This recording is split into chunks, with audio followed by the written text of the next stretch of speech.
Sir எந்த கிரக பயிற்சியா இருக்கும் சார், சனி கிரக பயிற்சியா இருந்தாலும் சரி, குரு பயிற்சியா இருந்தாலும் சரி, ராகு கேது பயிற்சியா இருந்தாலும் சரி, புதன் பயிற்சியா இருந்தாலும், சுக்கிரன் பயிற்சியா இருந்தாலும், எந்த பயிற்சியா இருந்தாலும் இந்த பேசிக் இன்புட்டுங்கிறது உன்னோட விஷயங்கள் தான். அதை நம்ம மெயினா பார்க்கணும். இதனாலதான் ஜாதகத்துல நான் சொல்லக்கூடிய விஷயங்கள் என்ன அப்படின்னா, பூர்வ புண்ணியஸ்தானம் நன்னா இருக்கணும்னு நான் சொல்லதுக்கு காரணம் என்னன்னா, இதுதான் மெயினான விஷயங்கள். பூர்வ புண்ணியஸ்தானம் நன்னா இருக்கணும், உன்னோட கர்மா பலன் நல்லா இருக்கணும். இது நல்லா இருந்ததுனாலே உன்னோட லைஃப் ஸ்டைலுங்கிறது ரொம்ப நல்லபடியா இருக்கும். ஆனா இது நம்ம கையில கிடையாது.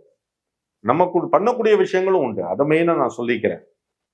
பூர்வ புண்ணியஸ்தானம் உனக்கு சரியில்லை, கர்மா பலன் ரொம்ப மோசமா இருக்கு அப்படின்னா அதோட காரணம் என்ன? நம்ம பண்ணின பாவங்கள், நம்ம முன்னோர்கள் பண்ணின பாவங்கள், அதோட தொடர்ச்சி நமக்கு வந்துட்டு இருக்குன்னு அர்த்தம். அப்போ என்ன, இந்த இடத்துல உன்னை திருத்திக்கிறதுக்கு நம்ம முயற்சி பண்ணணும், அவ்வளவுதான், வேற எதுவுமே கிடையாது. நம்மளால முடிஞ்ச நல்ல விஷயங்களை மேக்சிமம் எவ்வளவு பண்ண முடியும், பண்ணும்போது உன்னோட நல்ல விஷயங்கள் லிஸ்ட்ல ஏறிட்டு இருக்கும். புரியுதுங்களா? அப்போ அடுத்த ஜெனரேஷன்ங்கிறது அதுல இருந்து தப்பிச்சு அவங்க பெரிய ஆளா இருப்பாங்க. இது நம்ம கையில தான் இருக்கு. அதனாலதான் நான் ஒவ்வொரு பதிவிலும் சொல்லக்கூடிய விஷயம். இப்போ உங்களை பொறுத்த வரைக்கும் என்னன்னா, கடன் சுமை நிறைய இருக்கு. இந்த கடனுக்கு என்ன சார் நான் பண்ணணும், அதுக்கு உண்டான அந்த சொல்யூஷன்ங்கிறது இந்த காலகட்டத்தில் உங்களுக்கு நிச்சயமா கிடைக்கும். அது தவிர வெளிநாடு செல்ல காத்திருப்பவர்கள் எல்லாருக்குமே ஒரு நல்ல நியூஸ், உங்களோட விசா பாஸ்போர்ட் எல்லாத்தையுமே ரெடி பண்ணி வச்சுங்கோ. இந்த குரு பெயர்ச்சி உங்களுக்கு ரொம்ப சாதகமான காலகட்டம்.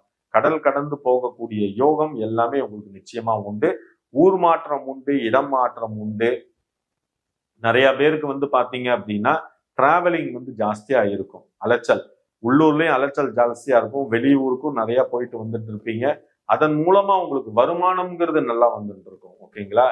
என்ன ஒரே ஒரு விஷயம்னா, உடல் உபாதைகளும் கொஞ்சம் ஜாஸ்தியா இருக்கும். அதையும் நான் சொல்லிக்கிறேன். ஏன்னா இப்போ 6வது இடத்துல சனி இருக்கார். துலாம் ராசி நேர்களை பொறுத்த வரைக்கும் 6வது இடம் ரணயோக ஸ்தானம் சொல்லுவார். அப்படிங்கும்போது 6வது இடத்துல சனீஸ்வர பகவான் இருக்கிறதுனால அப்பப்போ உடல் உபாதைகளை கொடுத்துட்டு தான் இருப்பார். சின்ன சின்ன விஷயங்கள் வந்துட்டு போயிட்டு இருக்கும். அதுக்கு உண்டான விஷயங்களை நீங்க கரெக்டா ப்ராப்பரா எடுத்துட்டு வரணும். கை காலில் குடைச்சல், சில பேருக்கு பாத்தீங்க அப்படின்னா வயிற்றுல ப்ராப்ளம் இருக்கும், சில பேருக்கு உடல் ரீதியான பிரச்சனைகள் இருக்கும். லேடிஸை பொறுத்த வரைக்கும் மாதவிடா கோளாறு இந்த மாதிரி பிரச்சனைகள்லாம் இருக்கும். அதை நம்ம ரொம்ப கேர்லெஸ்ஸா விட்டுறக்கூடாது. இது இந்த மாதிரி காலகட்டத்துல அது சில சமயம் பூதாகரமா கிளம்புறதுக்கு வாய்ப்புகள் இருக்கு.